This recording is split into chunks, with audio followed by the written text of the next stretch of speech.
How are you? I'm glad you're here. Thanks for tuning in today. I have a great guest lined up for you as we kick off National Recovery Month here in September.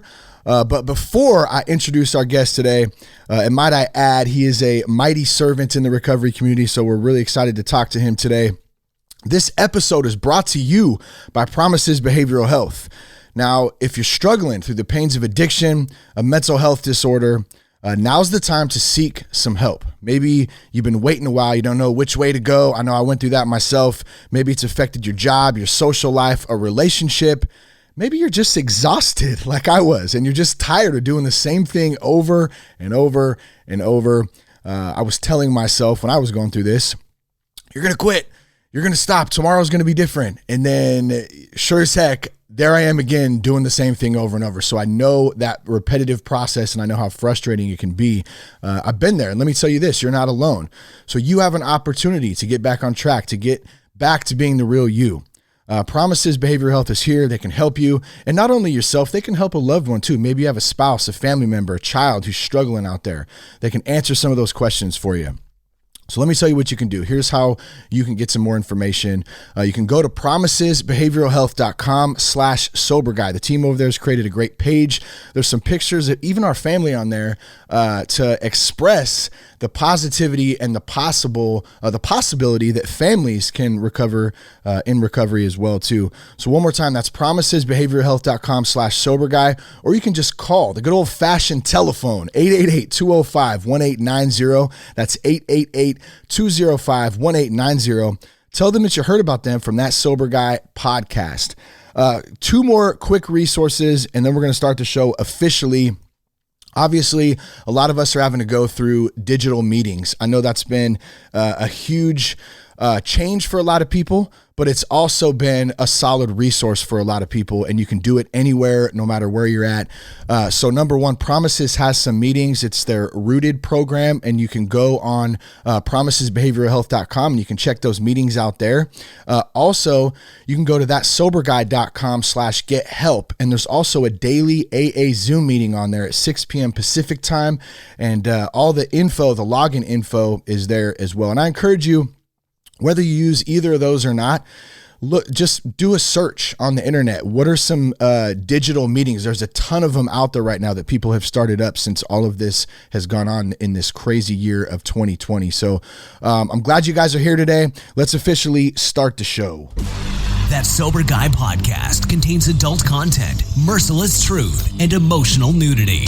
Listener discretion is advised. I'm Shane Raymer. You're listening to That Sober Guy podcast, and we help people stay sober. Be sure to check us out at thatsoberguy.com. You can connect with us on Instagram at RealThatSoberGuy, on Twitter at Shane Raymer, and on Parler at RealThatSoberGuy. Now, our guest today is Rob Waggener, and Rob has an extensive background serving in the recovery community. And I figured I'd let him tell you firsthand a little bit more about what that entails as I was going over some of Rob's work history and service to the recovery community. It's quite extensive, so we're going to chat a little bit about that. But Rob most recently serves as chairman of the board for Promises Behavioral Health. He's got over 35 years in the behavioral health care industry, and we're excited to chat with him today to kick off officially National Recovery Month. So Rob, it's really great to have you on the podcast today. We've been working together for quite a few years now, kind of inadvertently, I guess, and we've met a few times, and it's really great to be able to have an opportunity to sit down and chat with you today, man. So welcome to the show. Thanks, Shane. It's good to be here. It's good to see you. I know that we're a podcast, but I love our virtual world. I still like seeing people face to face. Yeah. This is next best thing, and I don't have to wear my mask. Yeah, exactly. I know. And it's definitely different. And I think it's been easy for somebody like me who, I think a lot of us are like this too. When things don't go necessarily the way we think they should be, or what they once were, adjusting to those changes and trying to do that can be tough sometimes. So, I miss the in-person meetings, but until things kind of go back to what they were, which I'm not sure I don't think it'll ever go back to the way it was before. Put it that way. What do you think about that? No, I'll be honest with you. God knows that 2020 has been a year full of the unexpected, the circumstances beyond our control. Mm-hmm. And you know the drill, Shane, better than anybody, probably, that unfortunately we learn and we grow the most through pain and suffering. Mm. And so my hope, and I'm seeing it all over the place. My hope is that we really embrace the growing number of silver linings that are coming out of 2020 and that will continue to come out of 2020. And for me, I have a large number of people in my family that cannot interact socially. I have one who has MCS, kind of multiple chemical sensitivity. My father is 89 years old. And my father and my cousin are Zoom beasts now. And they're like, finally, the world has come to us. Yeah. And so, my hope is that we continue. And, Shane, there's a big selfish and self-centered piece of me that I love not having the drive time. I love not having the drive time. Yeah. I'm more productive today than I was before COVID-19. Yep. And I do love the ability to kind of reach out and connect with people that otherwise would not be within a 30-minute drive radius, you know? Oh, yeah. I think there's so much that's incredible that's coming out of COVID-19. It has been hard as hell. Yeah. It's not over yet. But it is the pain and suffering through which we learn the most. And there's something to be grateful for every day, man. Yeah, man, I love that. And thank you for that reminder, even just right now in this moment, because it is easy to complain about it's not like this, it's not like that, it should be like this should be done. And I was talking to my sponsor yesterday just about acceptance. And even though sometimes things aren't the way that I think they should be, whether I'm right or wrong in that, I have to learn to accept it. And when I was getting ready this morning, one of my go-to tools, one of the first things I learned in recovery, the serenity prayer. Just let me go back to that, nice and simple, and help to kind of ground me, because man, it's been tough. I know I've had my fair share of some weird days. And then on the meeting thing, it's great. Like I found a meeting on Fridays at noon. And so like I can work, and then all of a sudden I just switch over at noon and log on, and I'm right here and I can get a quick meeting in. And then, so it's got its positives for sure. Yeah. I couldn't agree more, but I will say, again, let's keep talking about silver linings. I don't know that any of us have been tested and pushed into a truly deeper, I'm talking rock bottom, deeper level of acceptance than we have in 2020. You talk about, you kind of go, well, who could have foreseen a pandemic coming? Well, you talk about life on life's terms. My God, I mean, we've just all been hit upside the head with a 2x4. That life on life's terms means you can't really prepare for everything, but when it comes, the good news for me and you is that we're not in this alone, and we find ways to connect, and we have, we really have ramped up, life. We've ramped up life on life's terms. Yeah. And that is not a bad thing. And I have to say, again, one of the earliest recovery phrases, very powerful for me, was that gratitude and fear cannot occupy the same space. And I love that. I love that, so, in our conversations, if you're in the place of small talk these days, you get together, you call a friend, and it's small talk. And the leading topic for us is COVID-19 and what's coming next, who's on first, and, who's not wearing masks. And we start getting into political, and, I have really been working at stepping away from those conversations and redirecting them, because they take me into negativity so fast. And so to just have, for me, a reminder that gratitude and fear, they just can't occupy the same space. And honest to goodness, Shane, I used to be a news junkie, and that kills me. I just can't do it anymore. I have very limited exposure to the news these days. I just want to know, if there's anything I need to know about, and get the heck off of it.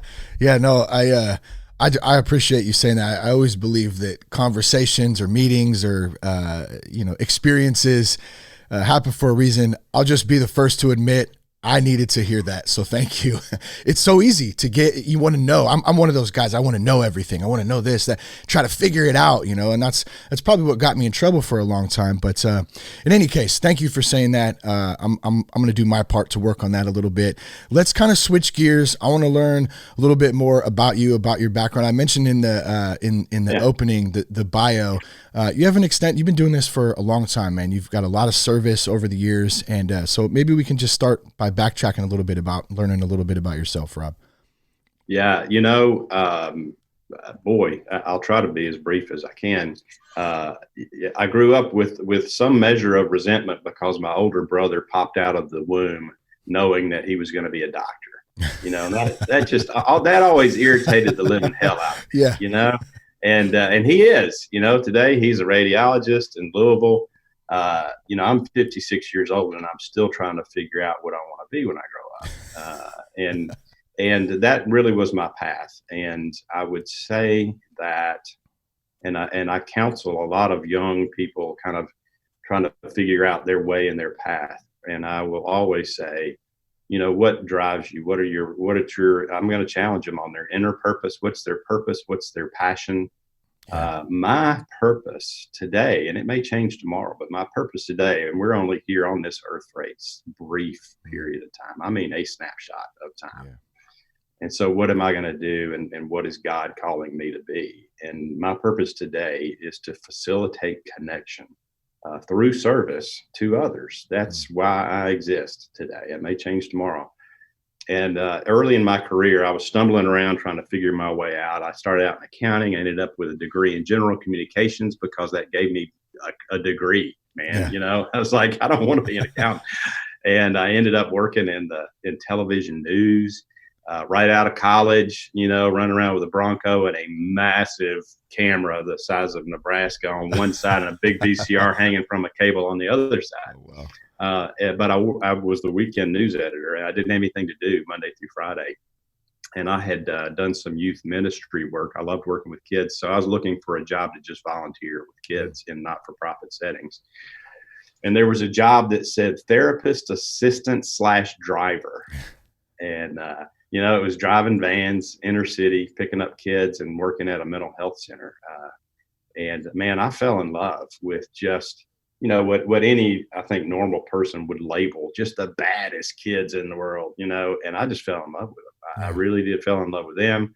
I looked around me and saw these people with social work degrees and psychology. And I was like, this is it, man. This is where I want to be. I didn't make, I quit television and took a job for $11,000 a year, man. And went back to school at night and finished my social work degree. Where I am today, and I look back and goodness knows, I kind of see how all the pieces were necessary and how they all kind of came into play today. Background in accounting and business and communications and then service and social work. But, you don't go into social work for the money or the title or the status or the power unless you're an idiot. But really early on, Shane, I discovered that my gifts were as much micro, right? Kind of one-on-one change with an individual or a family, whoever I was working with in the community mental health center. But I also began to identify gifts at macro change because I would identify gaps for my kids.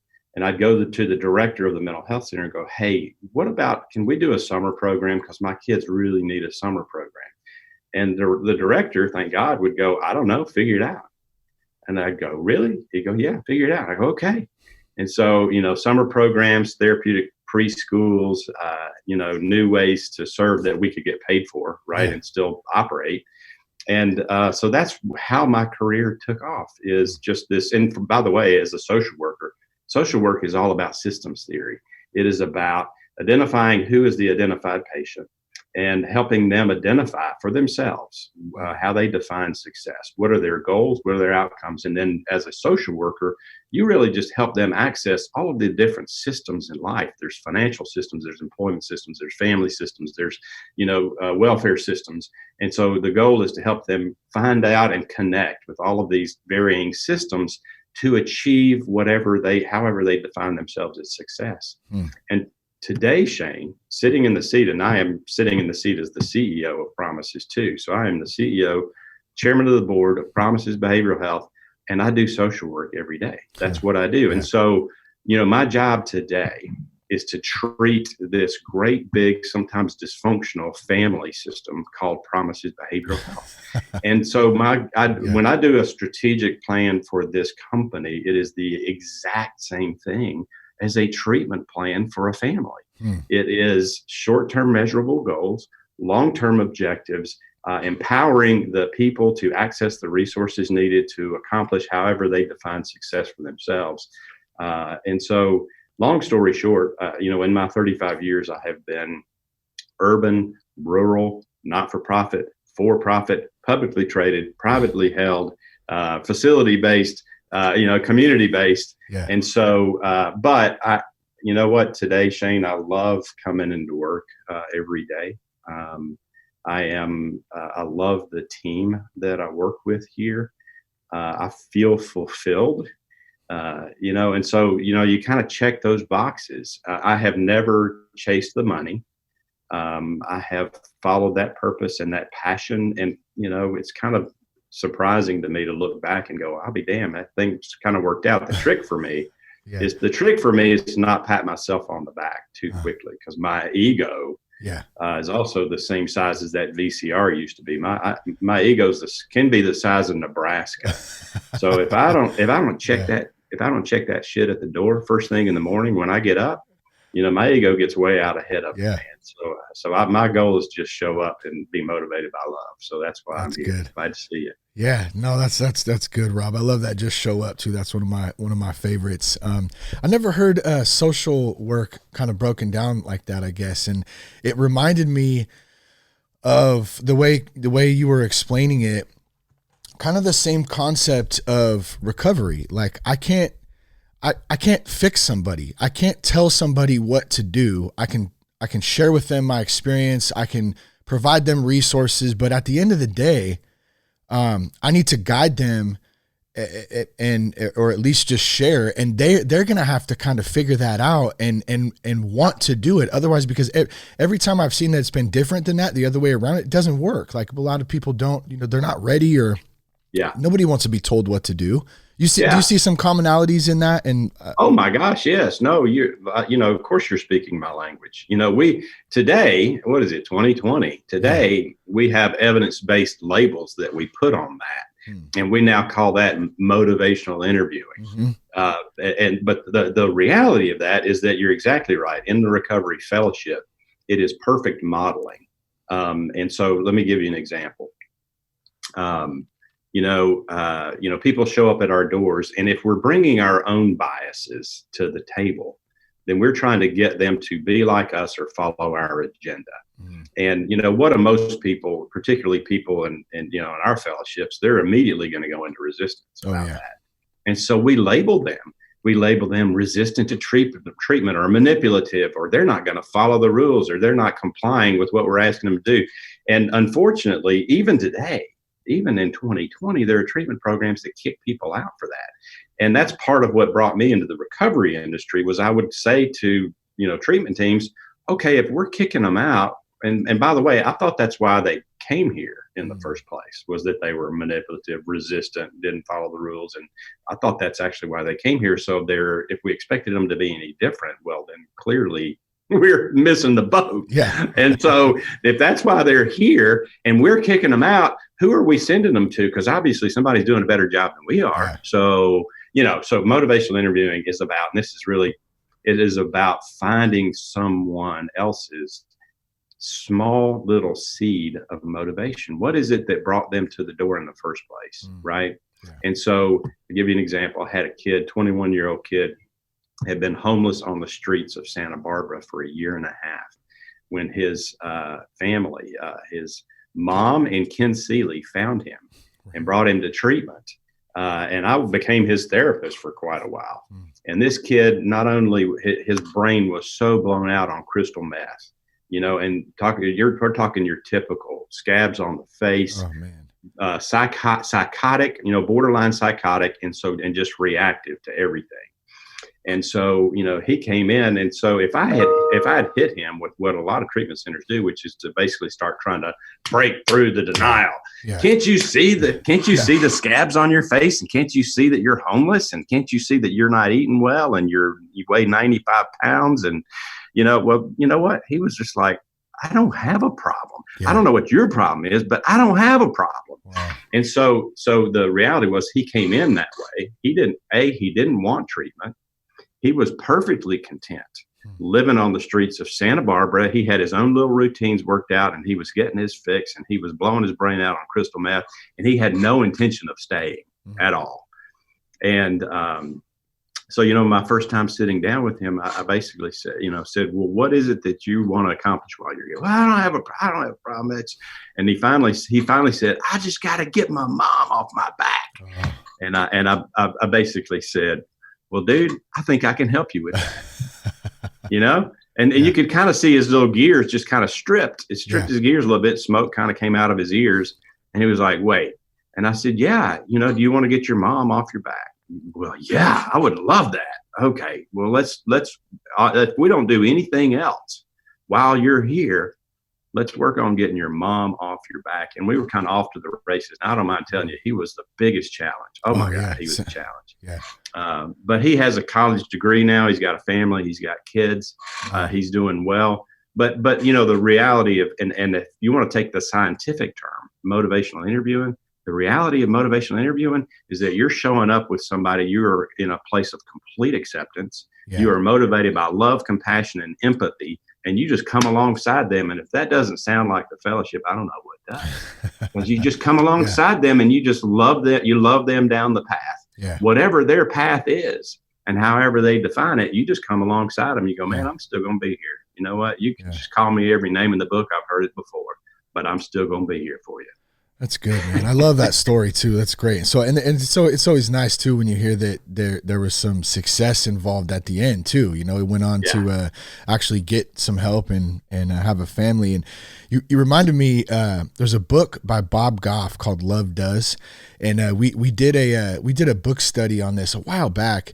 And for some reason, when you were just saying that, when you're running alongside of people and just showing up and being there with empathy and love, I just want to say, just for the record, like, I am not always the best at that. So I'm not claiming to be, still in process, still learning very, very much along the way. But I do know from just stories like that and just some personal experience too, it definitely seems to work out a lot better when we're able to do that, just being there, just love does, right? Yeah. So you mentioned earlier about a saying that you use, facilitate connection through service to others, right? So I kind of wanted to touch on that real quick, being one of the greatest things I've learned in recovery and still continue to learn is service, right? Just serving others, and even just kind of what we were saying, walking along others in empathy and love. What does that mean? Like, what does that mean to you? And how does that, how do you operate in that? And then the other thing too, I know I'm throwing like 3 questions at once, but they're all just fulfilling my head right now. I love that you said earlier that you found your purpose in that. And I thought that's really interesting and really cool at the same time, because not a lot of people know what, they don't get that sign so much. So, I mean, what are your thoughts on that? Can you break it down a little bit? Yeah. I would encourage you and or your listeners to look up it's actually a pretty old Simon Sinek YouTube video, Understanding the Why. And there's an edited version that's like 5 minutes long. But let me be clear, that talks about companies and company purpose. But the same applies for me in terms of personally, that when I say to Shane Raymer, look, I am incredibly grateful, and it was not an easy path, but the path that brought me to seeing clearly what my personal purpose is on this earth, which is the driving force for me, is that my given the gifts, talents, strengths, weaknesses, experiences, pain, suffering, whatever, they've all brought me to this place where have great clarity of my personal purpose. And that is that I'm here to facilitate connection. I'm really good at that. I've been given that gift to facilitate connection through service to others. Now, that, you know what all that means, Shane. Connection is not just connecting people. And for you and I, who used to, see each other at the conferences, I walked around saying, "Who are you? Why are you here? What are you trying to accomplish?" And I'd go, "Oh, cool. You need to meet Shane Raymer," And I'd go, "You need to go talk to that guy. Yeah. That guy he's one of the ones you're looking for. You just don't know it yet. You need to go see him." So, not only do I do that, but I really do believe, and I love that saying that the opposite of addiction is connection. Addiction is an isolating disease. It is completely an isolating disease. And it is when people enter the fellowship, they go to treatment for the first time, the light bulbs begin to go off in their heads. And that's why we call it fellowship, right? Yeah. That we can't do this alone. You can't get through COVID. Maybe you can, you're going to be miserable as hell, but you can't get through COVID-19 alone. Thank God we have connections, that we have ways to connect with others. And it's in the process of connecting with others that we learn so much about ourselves. So, facilitating connection through service to others. So that for me, and if we had the time, I would say Shane Raymer, in the brief amount of time that you are here on this earth, have you had a chance to really put your finger on with your higher power's guidance and your sponsor's guidance? Have you been able to put your finger on what your purpose is on this earth? And I suspect, given that we're on this podcast together, I suspect that we would have some very common threads together. Because then if my purpose connects with Shane's connects with Kathy Frossard's, and Kathy's connects with Callie's, and Callie's connects with Carly's, then suddenly we begin to build a collective purpose.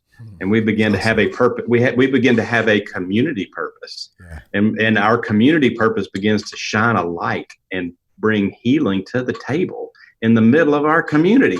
And so, I can't facilitate connection through service to others by, vandalism, violence, hatred. They just don't fit. They just don't fit.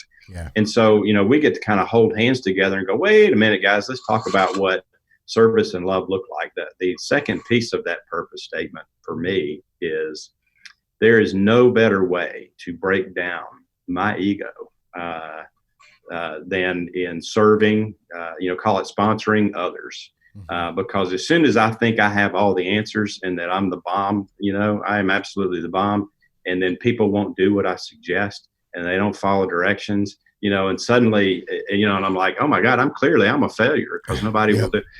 But the reality is if I just show up, as we just said, if I just show up and I am fully motivated by love, not by ego, by love, and I come alongside people, then frankly, you know what, everything works out. So we have our collective purpose.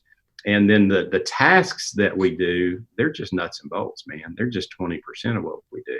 Yeah. So as a company, we just recently redefined our purpose and our mission, vision, and values as a company. Yeah. And we have and that came from the ground up. We gathered that information from our people in the field. It didn't come from an ivory tower over here in the office somewhere. It didn't come out of my head. Yeah. We gathered through a bunch of survey tools from the field and defined our company why. Yeah. And so that has been building this alignment of purpose across everyone who works here. Because when we're in alignment and we're showing up motivated by love and compassion, honest to God, Shane, they were 80% down the path of success. The other 20% is just, fill in the progress note or punch the button or, answer the phone. You can teach anybody that stuff. Yeah. Oh, that's good. Rob, I got to say, I got to give a shout out to my sponsor, Buddy, right now, just because I feel like I'm talking to him right now, Rob. Like you guys speak a lot of the same language. It's good, man. Yeah, he's gonna crack up when he hears this now too. And you said something that I've heard him say in early on when him and I started working together. He said, "The older I get, the less I know." And I was like, man, that's good. Like because it takes us out of that sense of. Like I was saying earlier, I have an issue with it. I got to know. I need to know this, need to know that. You get kind of sucked into that.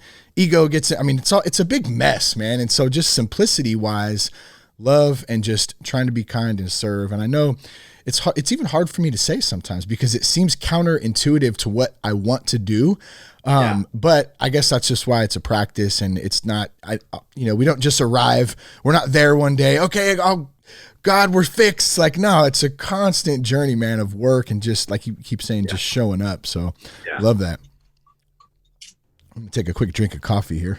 Yeah, you go right ahead. Are you drinking coffee too, Rob? Yeah. Did you see my, I can get almost a whole pot in this cup. Oh, nice. But, stays warm. Yeah, that's a good one. So, I'm not without my vices, brother. Me either. But they're much better than they were back in the day. They're much better than they were. I'm also chewing nicotine gum. So wow. There you go. I hadn't smoked in probably 15 years, man. And what I can say is that I'm not going to die, hopefully, not going to die of lung cancer. I'm not going to die of lung cancer, but I'm still taking nicotine and caffeine all day long. That is funny. Well, gosh, I mean, yeah, it's a stress time right now too. Just there's so much going on, and it's, man, we do the best we can. But Carly and Carly, Callie, you mentioned Kathy. I just want to give a shout out to the whole team over there. You guys are awesome. I love coming together. I love being a part of this. So thank you for that. Carly also had me check out a blog post that you wrote titled "Coping with Fear of the Unknown," which I know I've mentioned a couple times. It's there's been some struggles lately for myself, for a lot of us. Uncertainty is a big one. That means to me, I have to completely, wait a minute, hold on a second here. I got to completely 100% rely on God. Like, no, like I know I'm supposed to do that, but it's a hell of a lot easier said than done. So I know, we talked a little bit before. What is coping with the fear of unknown? You had some tools here: gratitude, the serenity prayer, breath, reflection, empathy. I mean, there's some good tools there to kind of deal with that. Yeah. That I put that article out in March, man, when I think that's when it was. And it came from, and by the way, I don't participate personally in a lot of social media. My ego can't handle it, honestly. And so I only use LinkedIn to connect professionally, et cetera. And so that's where my articles show up. They show up at LinkedIn. And then, of course, Kathy and Callie and Carly, they take those and do whatever they want to with them. But LinkedIn is a professional purpose tool for me. And if you kind of think all the way back, right, those of us that were seeing the news at the end of April and then into the first week of March, and you're like, what in the world? There's something going on in Seattle. What is that about? And so we started pushing out guidance and communication. It's just, I think work life is just a reflection of real life, or it should be anyway. And so as we began to push out communication about just, reminders about general infection control and trying to do what you can within your, what's in your control and what's not in your control, right? Yeah. And we would push that stuff out. Well, pretty quickly, we could hear the fear from the field, from our staff, from ourselves. You kind of go, oh my God, what does this mean for me? What does this mean for us, for my family, et cetera? And so, again, I don't know that we've, as collectively as a people, have been as challenged collectively with fear as we have in this year and in this pandemic. And so I doubt I put anything in that article that would be news to you. But the basic tools were kind of my own tools, right? And I talk about inserting a lot of pauses. Do you remember a recovery comedian named Mark Lundholm? That guy saved my life. And you know what? Yeah. I met him the third day I was in treatment up here in Sebastopol. And so, I got to see he had some huge impacts for sure. But yes, he's solid. Yeah. Well, if you remember his shtick, to the recovery community, his shtick was first thought wrong. Yep. You know, because, you know, the insanity, the insanity always leads. Yeah. And so the first thing that comes to mind for us, if you really step back and look at it, you go, that's the stupidest thing I've ever, you know, thought in my life. And the words, you know, the words that will come out of our mouths and the actions that we take. Mm-hmm. And so, you know, if you really take those and pick them apart, you've got a whole comedy shtick just about the first things that go through our minds that are truly insane. Yeah. And so not only kind of that conversation, but the practice of mindfulness and slowing down, recognizing the emotions for what they are when they hit, and they're just passing. I'm not defined by my emotions, whether they're fear or rage or, you know, anger and terror, you know, even in COVID-19. So it was about slowing down, inserting the pause, taking deep breaths, and examining where we're at, and then really the biggest one I've already talked about, which was then replace fear with gratitude and go, what do I, you know, there's so much that I have today that I didn't have, that I'm just, oh my gosh, you know, and I'm going to show up. I'm going to be honest. I also I think I talked about, you know, expressing, sharing, talking, turning the light on, not being alone, connecting with others. You know, let me count. And if you also watch the news, empathy shows up when you recognize that there are so many who are way worse off than you and I are. It's always easy to kind of step back, you know, get your head up out of the sand, look around and go, okay, the best tool I have is to recognize those around me that are suffering and start moving into service. Service gets me out of my ego. It gets me out of my fear. It puts me in a place of showing up, being present, being motivated by love, period. That's kind of it. Okay, well, there's a lot going on around me that I cannot control. Well, what can I control? You know what? I can give a kind word. I can give a word of encouragement. I can step into gratitude. You know, my goodness, there is so much. And honestly, you know, I would assume most of my audience, the vast majority of my audience, when I'm posting an article, they're not in recovery. Yeah. And so you know, they haven't heard the common language or the common phrases that we use.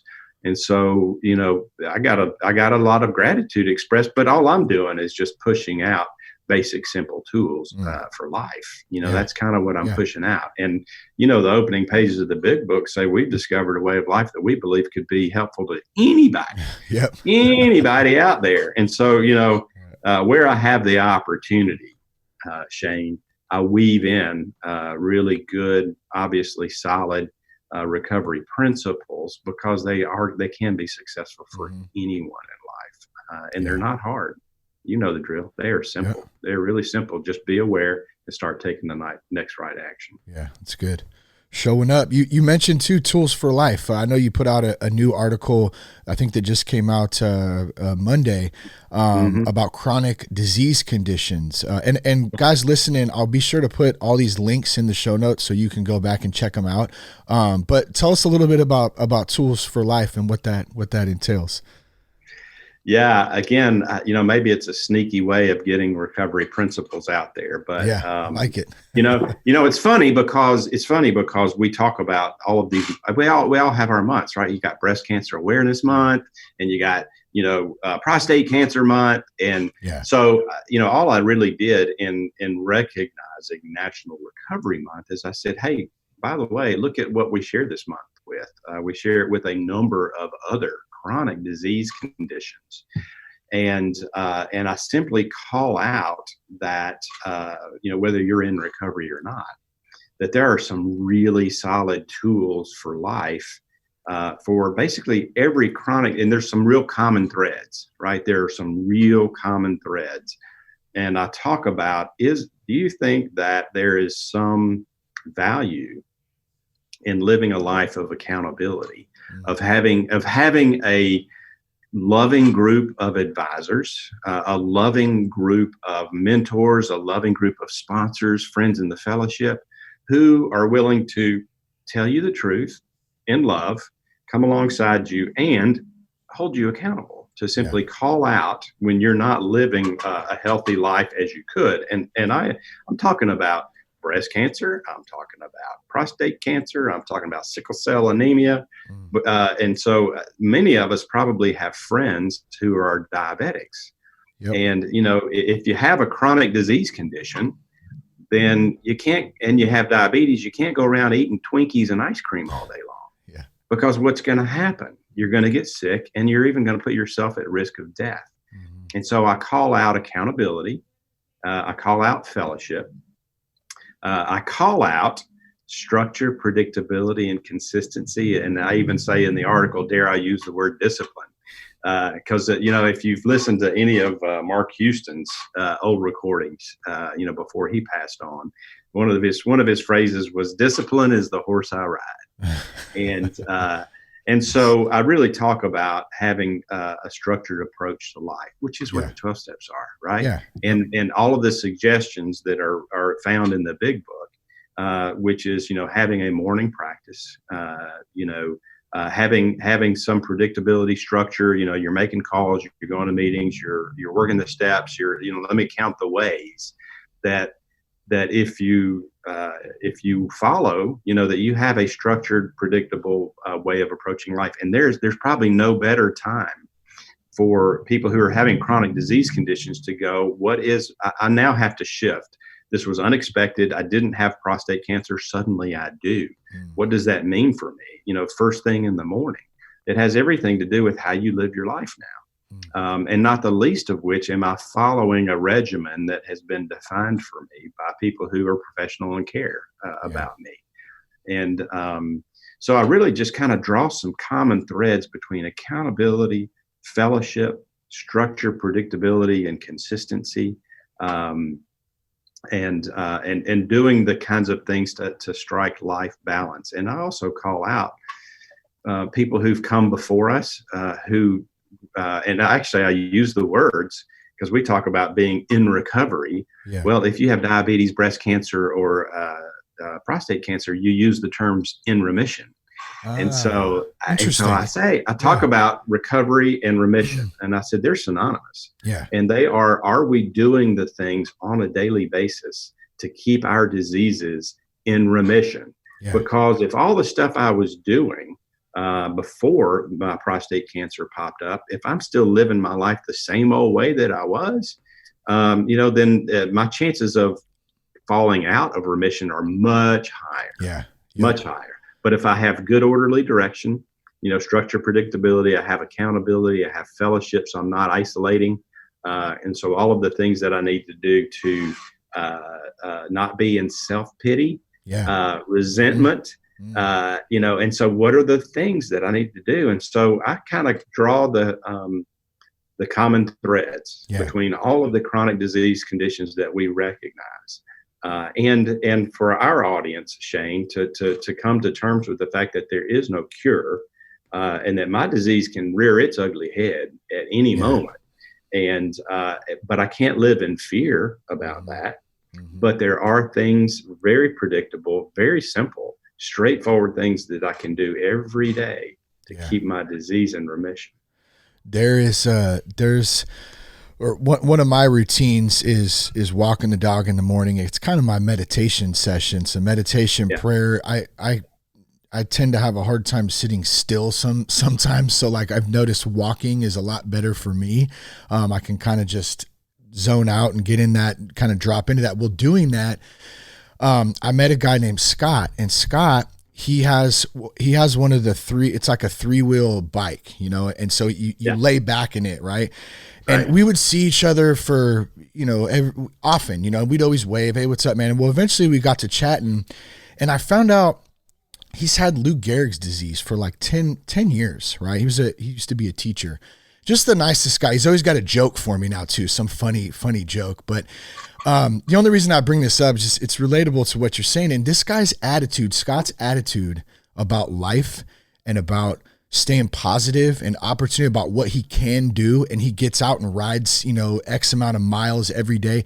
It's like nothing I've ever seen before. The guy has every reason in the world to sit back and be pissed off and complain about stuff and not get out of bed every day, I'm sure. You know what I mean? But the attitude in that is absolutely amazing. So every time I see him, man, it's always, I love talking to him anyways because he's got a funny joke, but it's just a reminder that, you know, we have a choice, I guess, to operate out of fear, out of love, out of positivity, all that stuff. It's a lot of what you're saying.